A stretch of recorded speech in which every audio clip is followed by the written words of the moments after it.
Guys, welcome back to the channel. I appreciate y'all watching videos. Make sure you like, share, and comment. Subscribe to the channel. Uh, Today's news article that we're going to be reading is this one. And this is about that sheriff. This just happened today. Sheriff deputy killed two. Went on a run before arrest, police says. That's what Fox 59's headline read.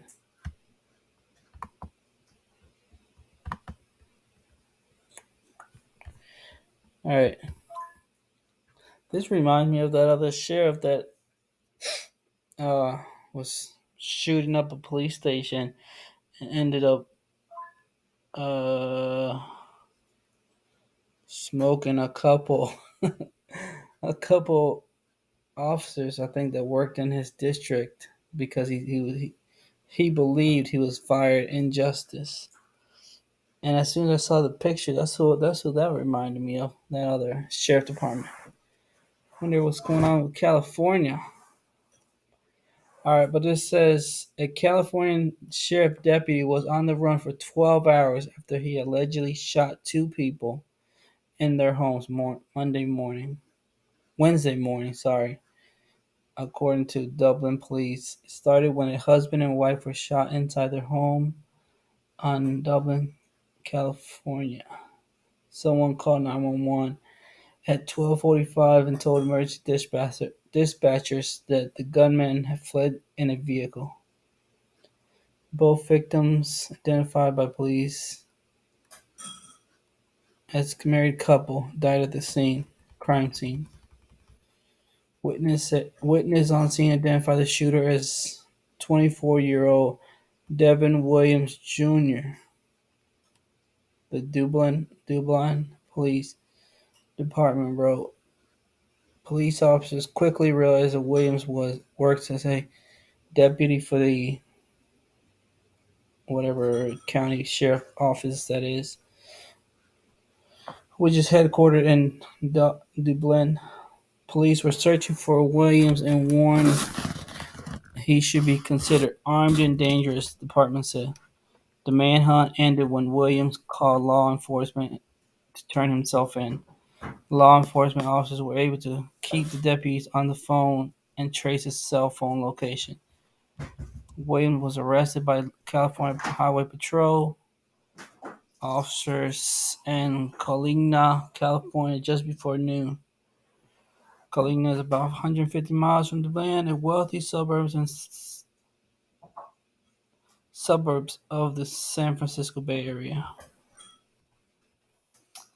The 911 was called by a third person inside the home where the couple was killed. An intruder came into the house brandishing a firearm.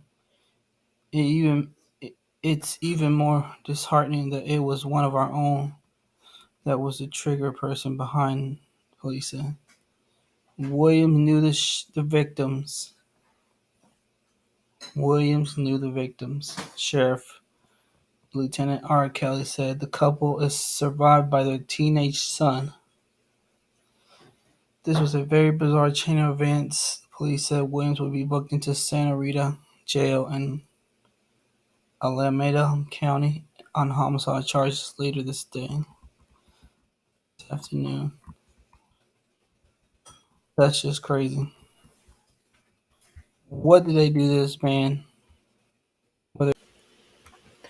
Alright, guys, breaking news. Queen Elizabeth II has passed away today, September 9th. This morning, uh, she passed away, and at the age of 96 years old. Read this article from NBC News.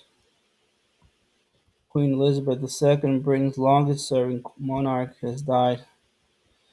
The Queen, whose 70-year-old regime spanned wars, a pandemic, 14 U.S. presidents, and winding down of Britain's vast empire, has died.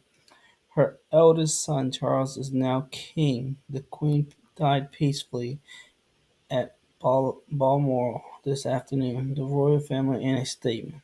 The King and Queen consorts will remain at the Balmoral this evening and will return to London tomorrow. The longest-serving British monarch was 96 years old. Elizabeth Alexandra Mary Windsor is also survived by her other children, Prince Anne, Prince Andrew, and Prince Edward. Prince William's next in line to the throne, and Prince Harry amongst her 8 grandchildren. She has a dozen great-grandchildren. Tribute to the Queen for the Queen poured in from around the world as soon as the news was announced. President Joe Biden called Elizabeth a stateswoman of unmatched dignity and consistency, who deepened the bedrock alliance between the United Kingdom and the United States. Yeah, I'm not reading all that, but if y'all want to read it, here it is. NBC News is who put it out there. And as always, I'm going to put them down below. 96 years of age. Queen Elizabeth is gone. Um, what do y'all think? Put them down below. Now it's going to be a sad couple weeks. Big algorithm going. Make sure you comment and subscribe as always. This one is another one that I think happened last week, but I'm just getting to it. Bed Bath& Beyond is on the news. I feel like that's one place that people know about it, but don't really go there to shop. They just get ideas from there and just look for stuff other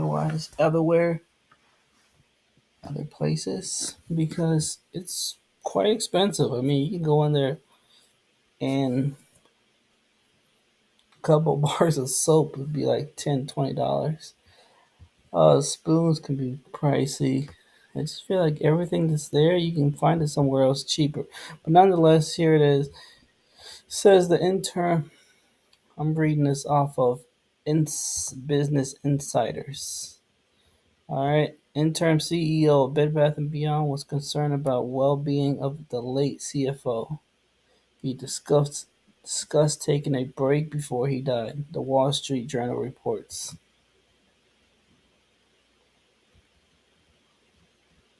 The interim CEO and board member inside the Bed Bath& Beyond had concerns about the well-being of the chief financial officer before his death last week. The Wall Street Journal reported Wednesday, citing unnamed sources familiar with the topic. CEO Gustavo Arnold died from last Friday after falling from a New York City building, just days after the retailer announced it was closing down 150 stores. 150 stores were being closed that day. That's a whole lot of stores. I'm not exactly sure how many stores they got across the country, but that's a lot of stores in itself. 150 of its stores and let a portion of its workforce go. Insiders previously reported the medical examiner ruled that he died by suicide. I don't know how they I don't know how they come to that conclusion. I mean, I'm sure they got their ways, but couldn't it have been that he was pushed? Or, I mean, I don't know. There's so many scenarios that I could think of. How do they know that he died by suicide? But they're the experts. I'm just here reading it. Arnold has since been replaced by Cruzan. Laura Cruzan, who worked as the company's senior vice president of finance and chief accounting officer.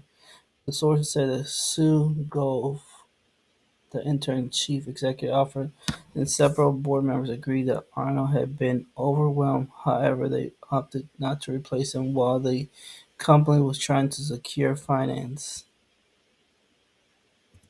The journal also reports that Arnold had discussed taking a break and the conversation would be picked up after Labor Day holiday weekend. Friends of Arnold told the journal that he had been stressed at work, working up to 18 hours a day. I could see the stress of him on him. Jan Z, the former chief executive of Avon Products, told the journal. Mr. Z or Mrs. Z ate dinner with Arnold and Arnold's wife less than 2 months prior to his death. He's the sort of guy who carries the world on his shoulder, adding that Arnold had a positive attitude and chose not to disclose particular work about it. Says before his death, Arnold was named as the defendant with Bedbath&beyond activist investors and GameStop chairman Ryan Cohen and J.P. Morgan in a lawsuit seeking class action status on August 23rd. This could be a result of that stock. What is it called?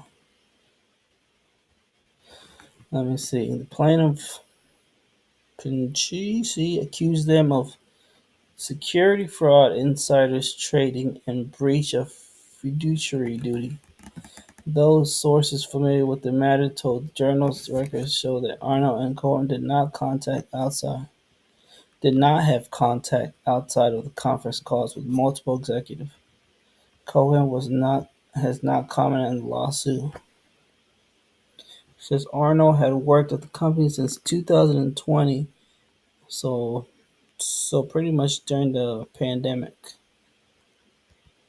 Just after the company profits started shrinking in 2019 due to the uptick in online shopping.